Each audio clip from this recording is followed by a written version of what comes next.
Abra sua Bíblia comigo em Mateus 5,17.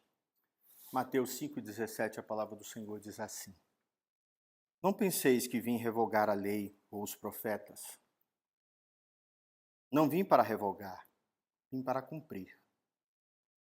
Porque em verdade vos digo, até que o céu e a terra passem, nem um i ou um tio jamais passará da lei, até que tudo se cumpra. Aquele, pois, que violar um desses mandamentos, posto que dos menores, e assim ensinar aos homens, será considerado mínimo no reino dos céus. Aquele, porém, que os observar e ensinar, esse será considerado grande no reino dos céus. Porque vos digo que se a vossa justiça não excederem muito a dos escribas e fariseus, jamais entrareis no reino dos céus.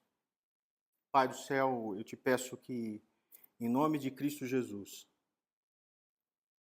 o Senhor nos dê todo o discernimento para entender a profundidade da tua palavra. Enche-nos, Senhor, nessa manhã. Nos faz conhecer a tua boa, perfeita e agradável vontade para as nossas vidas. É o que eu te peço em nome de Jesus. Amém. Jesus fala nessa perícope sobre o cumprimento da lei. E de uma forma bastante resumida, ele fala que a justiça de Deus é cumprida nele mesmo. Na pessoa de Cristo, nós temos o cumprimento cabal da lei.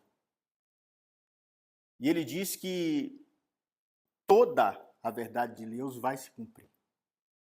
Lembre-se que ele está caminhando para a cruz, ele vem como Messias prometido, ele vem ao mundo cumprindo só o nascimento dele, muitas profecias são cumpridas do Antigo Testamento. Então, ele aborda uma verdade extremamente profunda. Ele aborda a relação entre a sua missão e a lei, entre a sua vinda ao mundo e os profetas. E ele traz uma visão profunda sobre o que significa viver para o reino de Deus. O que significa viver para o reino de Deus? Como é que isso se estabelece? Então ele diz assim, olha, não pensem que eu vim revogar a lei ou os profetas. Eu não vim revogar, eu vim para cumprir. Eu vim para exercer a vontade de Deus. Jesus interpreta a lei de uma forma diferente. É como se ele trouxesse uma nova interpretação. Profunda, real.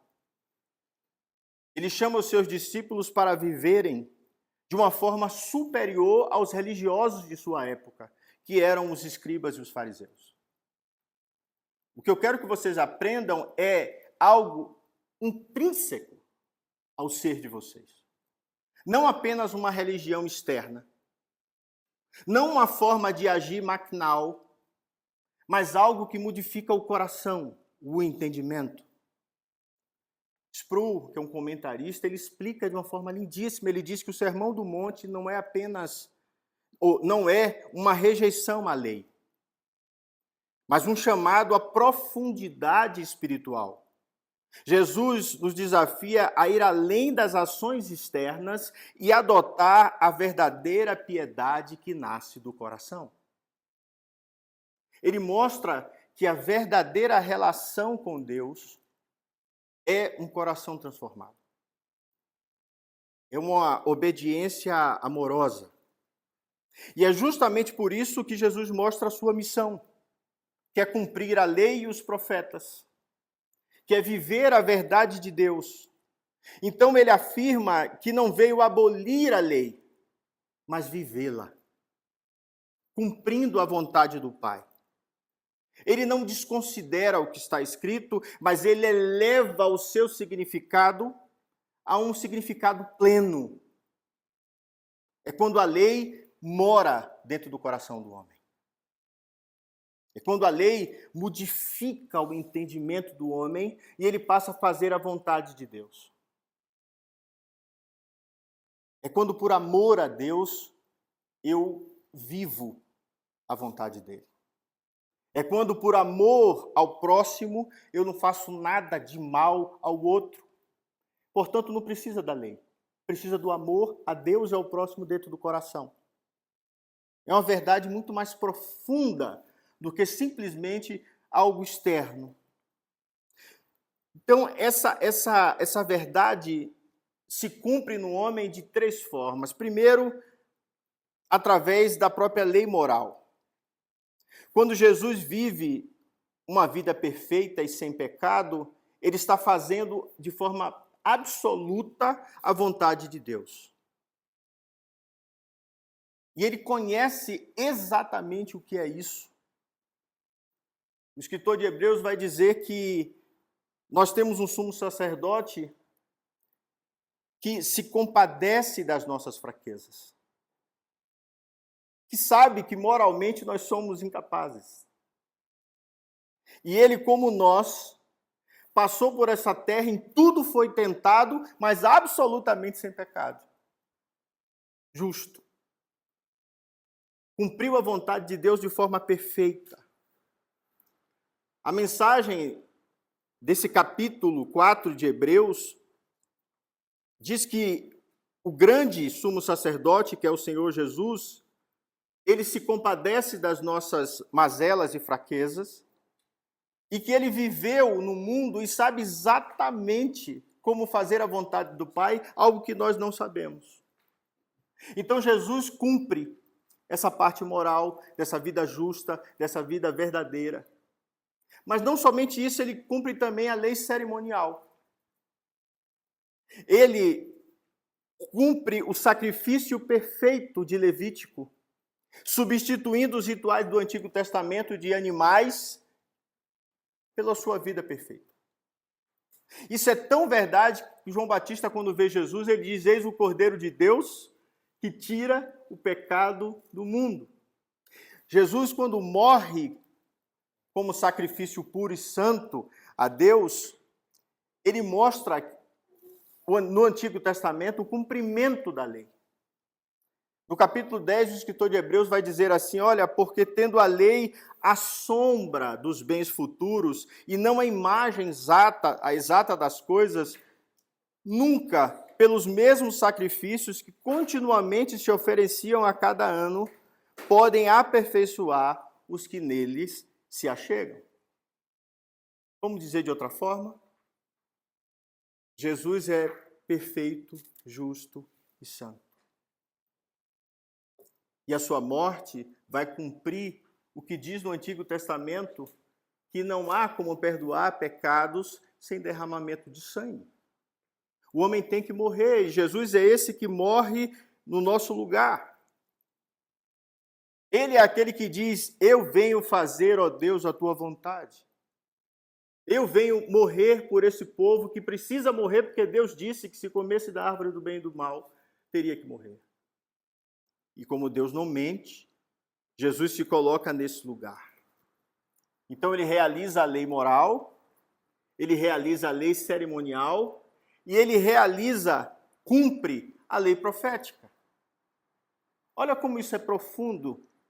Os profetas apontavam para o Messias e Jesus é o cumprimento dessas promessas. Olha o que ele diz em Lucas 24. Ele diz assim: são essas as palavras que eu lhe falei, estando ainda convosco no caminho, quando ele conta a história, falando acerca de si mesmo. Era necessário que se cumprisse tudo o que está escrito a respeito de mim, na lei de Moisés, nos profetas e nos salmos. São milhares de profecias. E que Jesus, nessa frase aos discípulos, ele está dizendo assim: eu vim cumprir. No verso 25 do capítulo 24 de Lucas, ele diz: então lhes abriu o entendimento para compreenderem a Escritura. É nessa hora que os dois saem correndo e voltam para explicar aos discípulos que Jesus estava ressuscitado. É exatamente isso que Jesus faz conosco. nos faz entender esse Antigo Testamento, nos faz entender essas profecias, nos faz entender essa lei moral dessa relação com Deus e com o outro. E abre o nosso entendimento para conhecer as Escrituras, para que passemos a viver a vida que Ele deseja para nós. Um discípulo imita seu mestre. Um discípulo absorve o ensinamento de seu mestre. John Stott diz assim: Jesus não veio para abolir a lei, mas para manifestar sua verdadeira intenção e propósito. Ele cumpre a lei, não anulando-a, mas preenchendo-a com o seu significado mais profundo, que é a transformação do coração do homem. Vamos dizer de outra forma? Lloyd Jones explica o que é esse significado. Cristo não apenas obedeceu à lei, mas mostrou que ela não é meramente externa. Seu propósito é governar o coração humano. No reino de Deus não há espaço para uma obediência apenas sacrificial. O que ele está dizendo aqui? Ele mostra a necessidade humana de transformação. Ele mostra que o que precisa ser transformado no homem é o coração do homem. Jesus, quando olhava para os fariseus, ele sabia identificar a grande diferença. Eles eram profundamente religiosos. Tão religiosos que eles não tinham somente a lei de Deus. Eles criaram mais 613 e agregaram sobre a lei de Deus como forma de viver. É assim que nós entendemos religião. Nós vamos criando formas, né?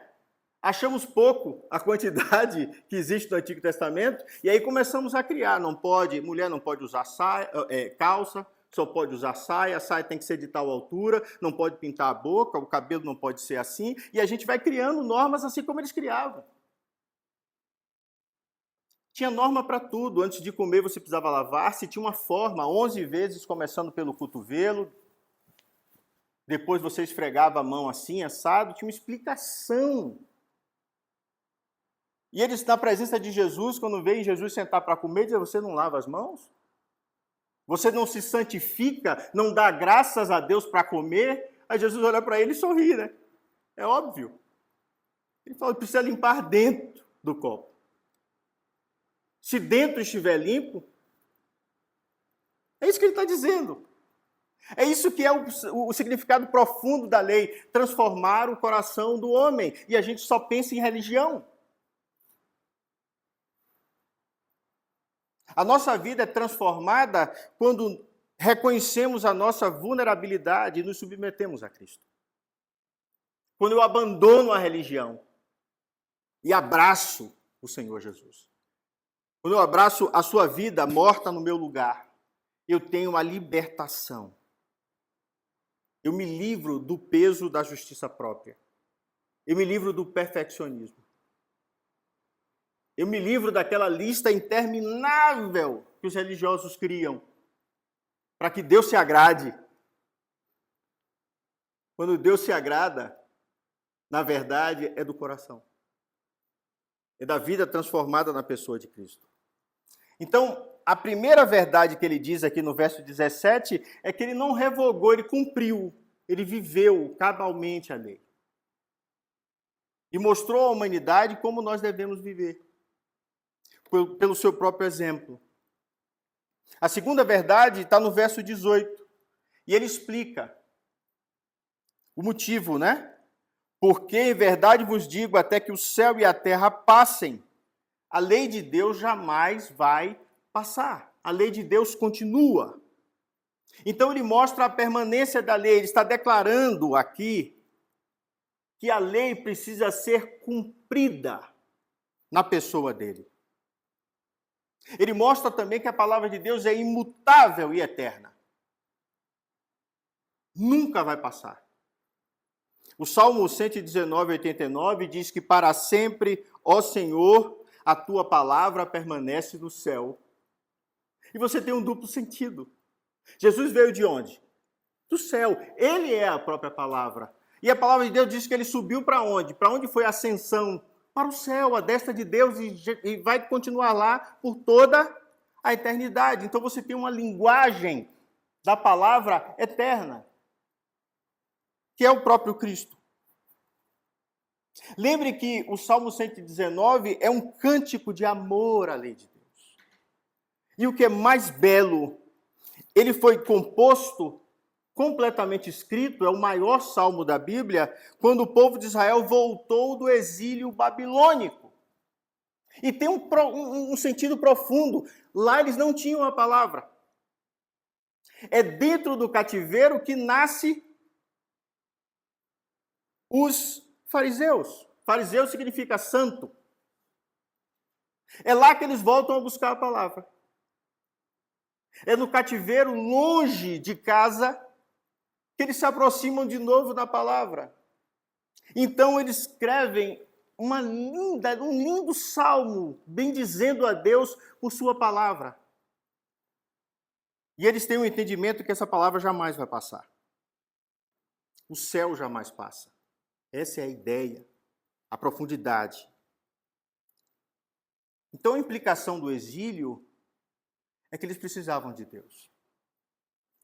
E Deus se revela lá, nas sinagogas. Nasce as sinagogas. Nasce a adoração fora de Jerusalém.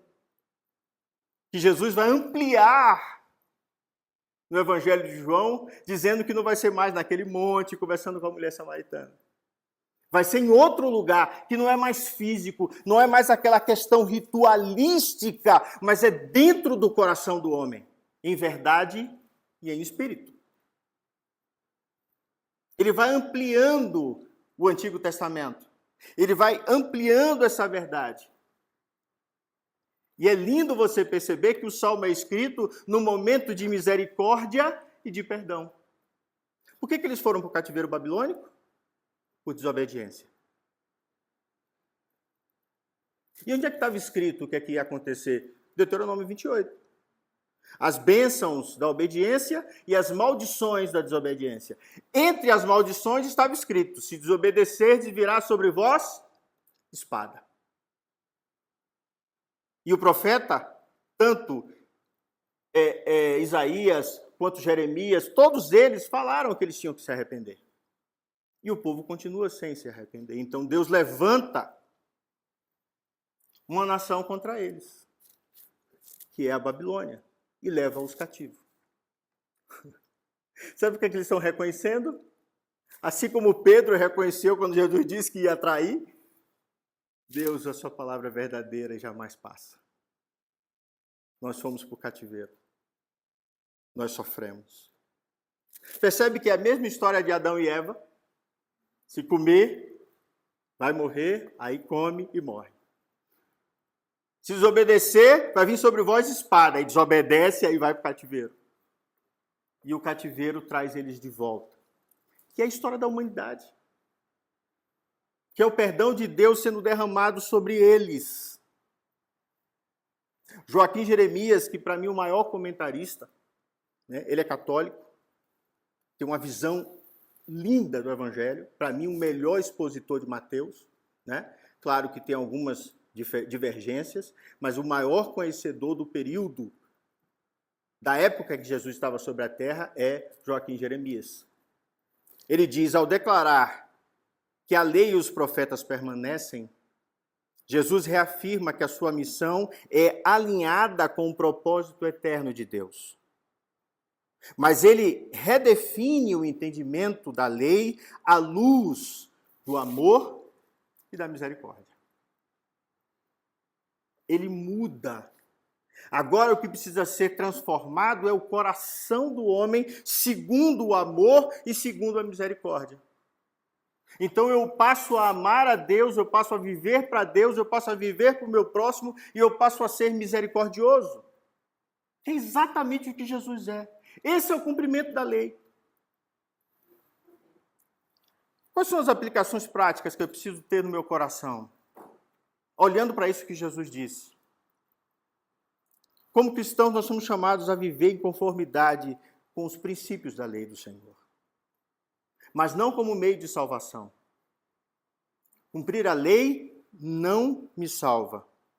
Mas como uma expressão de gratidão e de obediência, como resposta resposta ao chamado de Deus como introjeção da lei. Entende?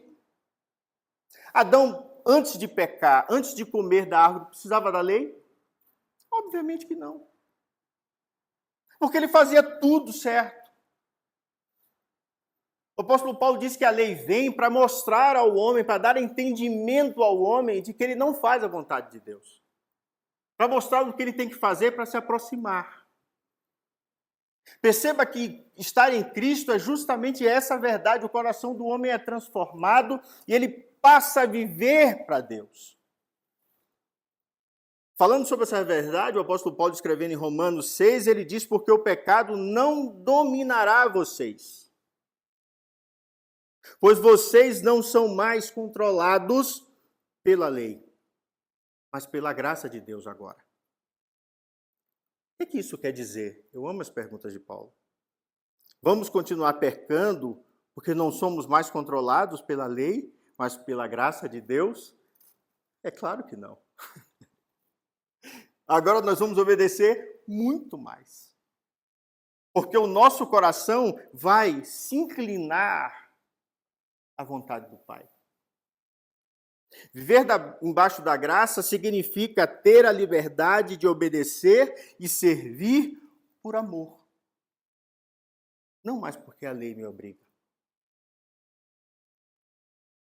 mas porque eu fui transformado. Entende isso? Eu reconheço as leis de Deus.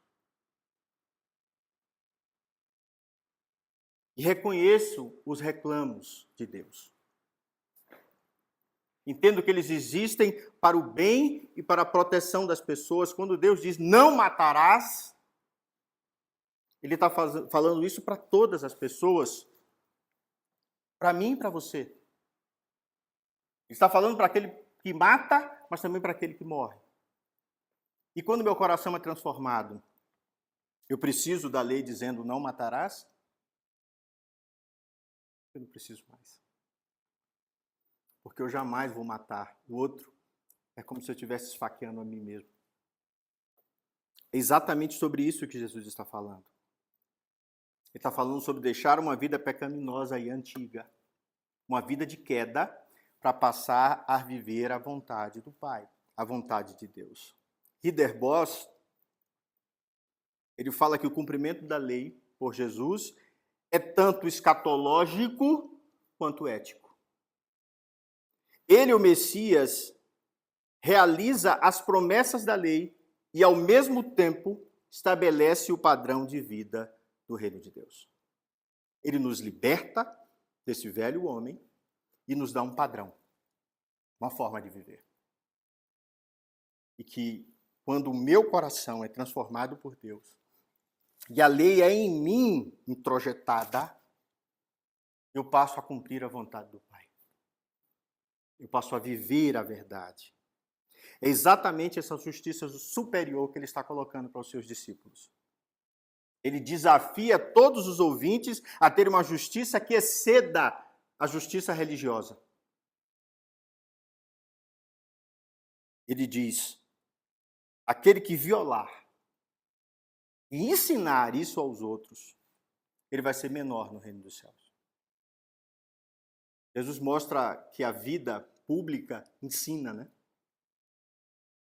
Ele mostra que quando vivemos, estamos mostrando a verdade de Deus. E ele faz uma distinção entre a justiça externa e a justiça interna. Por fora, eu posso até parecer ser justo. Não era isso que ele dizia dos fariseus, lá em Mateus 23? Vocês vivem uma vida justa. Mas vocês são sepulcros pintados de branco. Por fora são lindos, pintados, brancos, perfeitos. É uma sepultura linda, mas dentro tem morte. Então vocês estão mortos por dentro. A verdade que Jesus está ensinando é que nós precisamos ressuscitar dentro do nosso coração. A minha vida precisa ser justa para Deus, não na hipocrisia dos religiosos. E eles não ficaram lá em Jerusalém, não, tá? Na época de Jesus. Existe muito hipócrita hoje. Existe muito santarrão hoje. Existe muita gente que acha que pode salvar-se e muita gente que acha que pode condenar as pessoas ao inferno. Entende? Jesus está chamando os seus discípulos a serem misericordiosos, a viverem uma vida em dependência dele.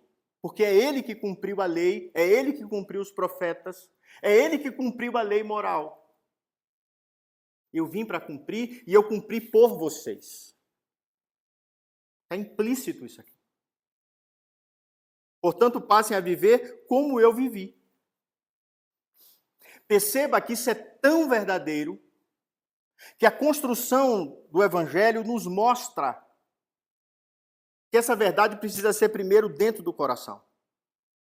Jesus mostra no Sermão do Monte, em todo ele, que a justiça do reino de Deus não se limita às ações externas, mas inclui intenções e motivações do coração.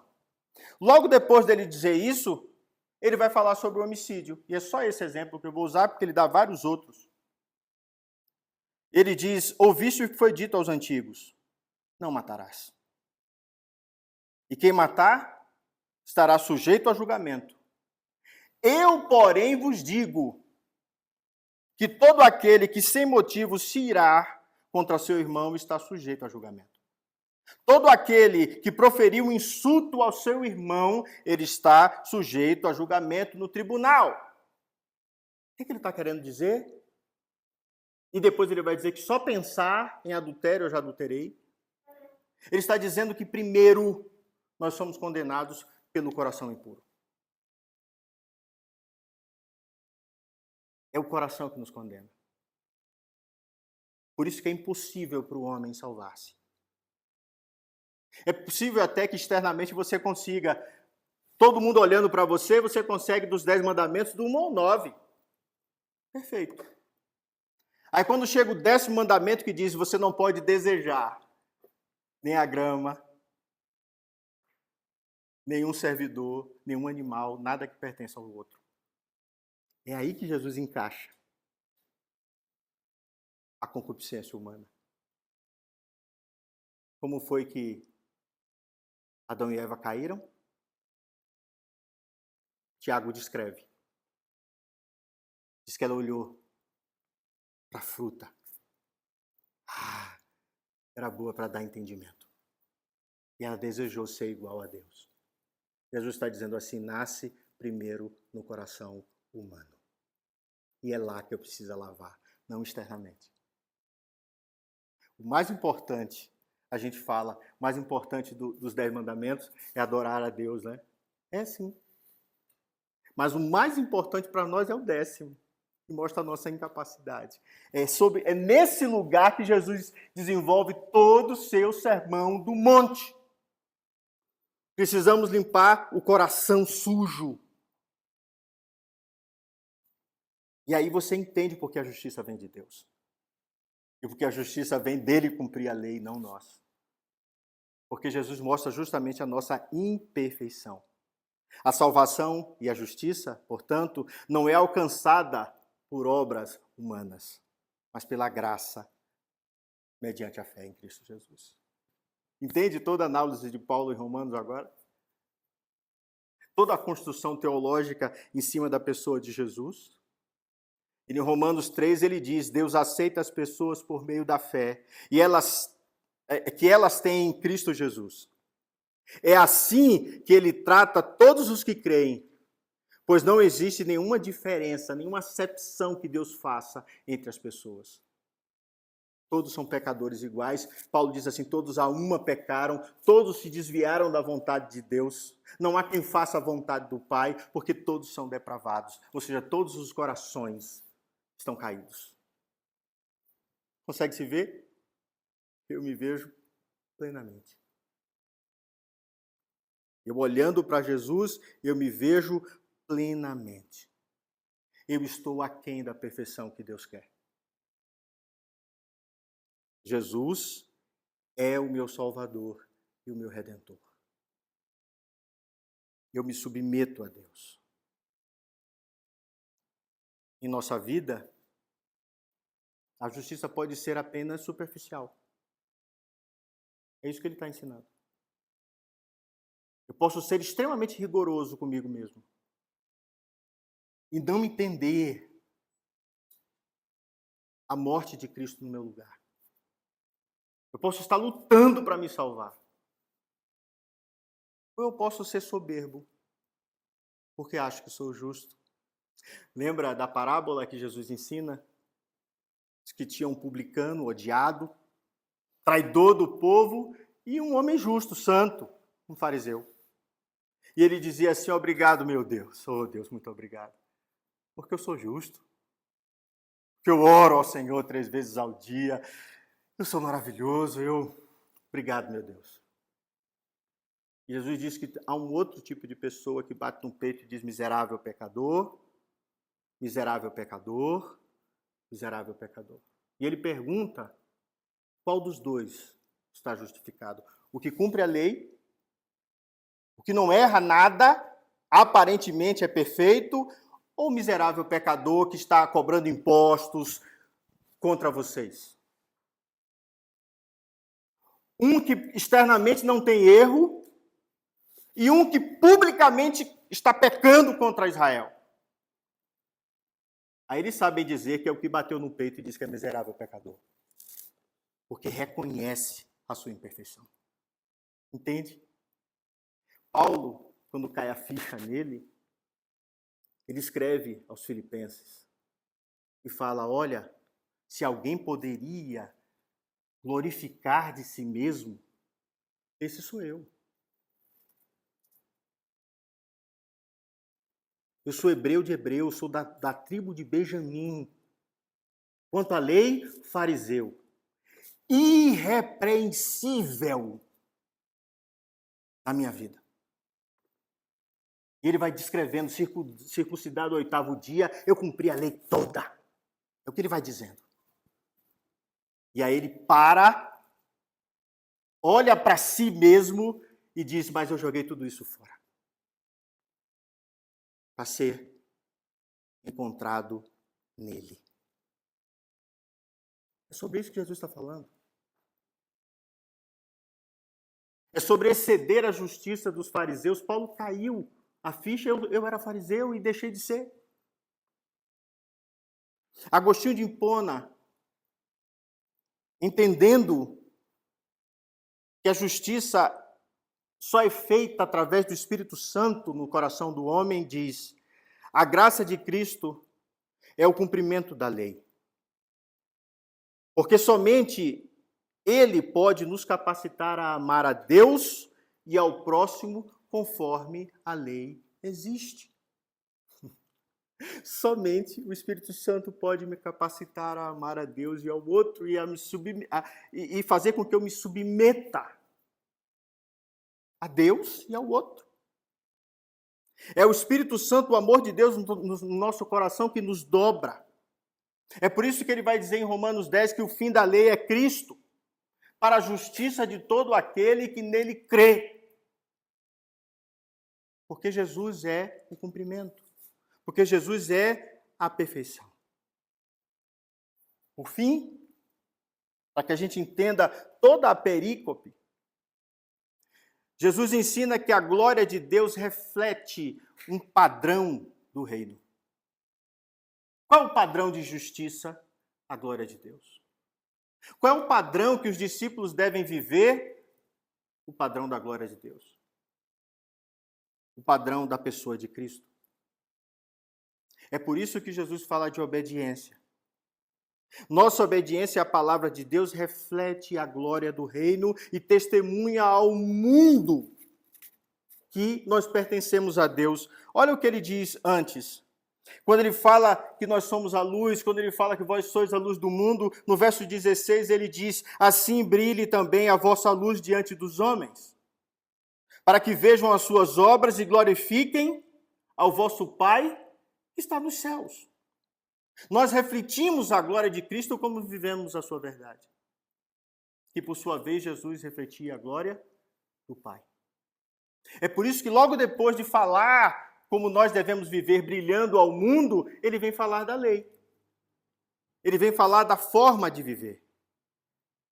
E ele nos ensina que ele não só cumpriu a lei, mas ele nos capacita a vivermos por meio do Espírito de forma que agrademos a Deus.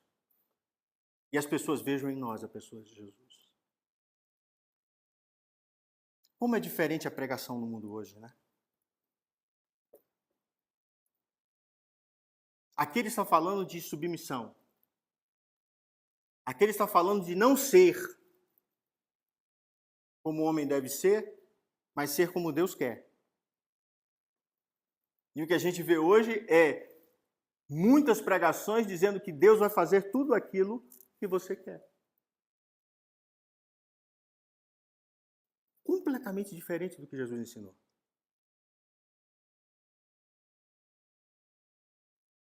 Essa semana eu vi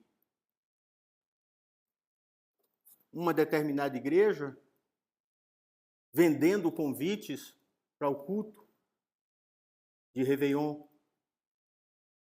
E eles mostraram que as pessoas que vão ficar mais próximas do púlpito pagavam mais por um objetivo. Porque eles eram VIPs.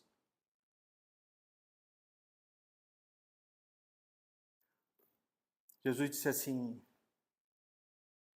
quando você entrar na casa do Senhor, senta nos últimos bancos. Quando te chamarem para frente, você vai porque estão te dando honra. Deus não faz acepção de pessoas. Como é que as pessoas não conseguem entender? Eles estão ferindo o Evangelho, vendendo cadeiras para participar de um culto. Percebe que a lei e o ensino de Jesus continua porque o homem não entende, o homem continua sendo esse miserável que quebra a palavra e a vontade de Deus. Que faz com que as pessoas tenham que pagar. Por muito menos, Jesus pegou um azarrigo e saiu dando nas pessoas na porta do templo. Porque estavam vendendo os animais que seriam usados. Imagina se você vendesse um lugar lá dentro. Para você entender que nós somos realmente depravados, caídos, perdidos.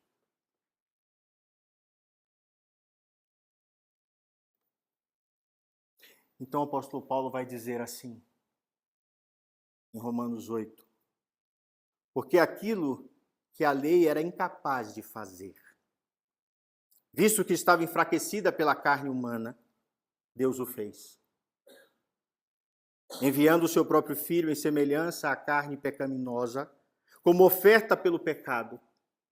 Assim condenou na carne o pecado, com um objetivo, a fim de que os preceitos da lei fossem cumpridos em nós, que não vivêssemos mais segundo a carne, mas segundo o Espírito Santo. O apóstolo Paulo está dizendo assim, olha, o homem é incapaz de viver a verdade de Deus. Esse exemplo que eu acabei de citar diz isso.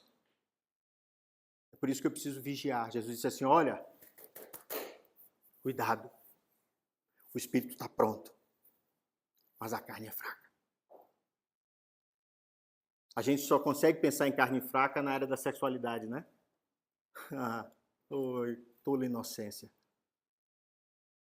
A nossa carne é fraca para muitas coisas. Inclusive para quebrar a vontade de Deus. Inclusive para vender o lugar dentro do templo.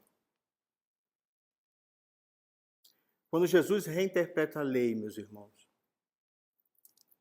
ele não descarta a lei. Mas ele posiciona como uma expressão da justiça do reino. A sua autoridade, ela transcende a interpretação dos fariseus. Ele leva a humanidade para um outro lugar, que é a presença verdadeira do Pai. Que é essa vida verdadeira no espírito e no coração. Que é essa vida que vê a pessoa de Deus. É como se a lei fosse, sabe, escrita no coração do homem. A lei não está mais externa. A lei passou para dentro, foi introjetada, sabe? Escrita com prego de aço sobre o mármore do coração do homem. Então nós amamos a Deus. E eu passo a viver, não uma vida perfeita, porque não somos perfeitos. Continuamos sendo pecadores, mas vivemos o melhor possível. E esse melhor possível, pelo sangue de Cristo, Deus aceita. Deus nos abraça. Deus nos faz caminhar de uma forma única. Vamos colocar de outra forma? Um filho bem educado e os valores bem introjetados no coração dele. Quando ele crescer, ele não precisa nem saber o que é o artigo 171 do Código Penal. Ele não precisa ter entendimento disso. Sabe por quê? Porque ele jamais vai tentar tirar vantagem ilícita sobre outra pessoa. Jamais ele vai se tornar um estelionatário. Porque a moral que o pai e a mãe ensinou está introjetada dentro dele. Entende? Vamos aplicar no dia de hoje? Há estudos do direito que mostram que quanto mais leis o povo tem, mais terrível é esse povo. Porque precisa cumprir ou tentar tapar todas as brechas. Você já viu a nossa Constituição? Que todo dia tem um artigo novo, emendas e vai crescendo. Daqui a 50 anos vai ser um calhamaço incarregável. O que precisa ser tratado é o coração do povo brasileiro. Não colocar mais leis. Entende? Jesus está ensinando exatamente isso. O coração do homem precisa ser tratado. Não colocar 1000 regras para ele seguir, mas fazer com que ele entenda essas regras, fazer com que ele entenda essa verdade.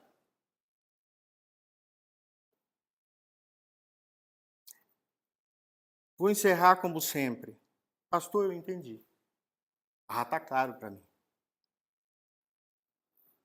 A minha justiça precisa ser maior do que a dos fariseus. Então, a minha justiça precisa ser a sua justiça. Eu me submeto ao Senhor.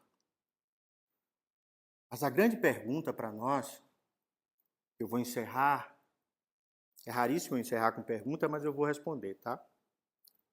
Será que eu estou vivendo a justiça do reino? Porque foi isso que Jesus estava dizendo aos seus discípulos e dizendo aos religiosos da sua época. Como é que eu faço para saber isso, pastor?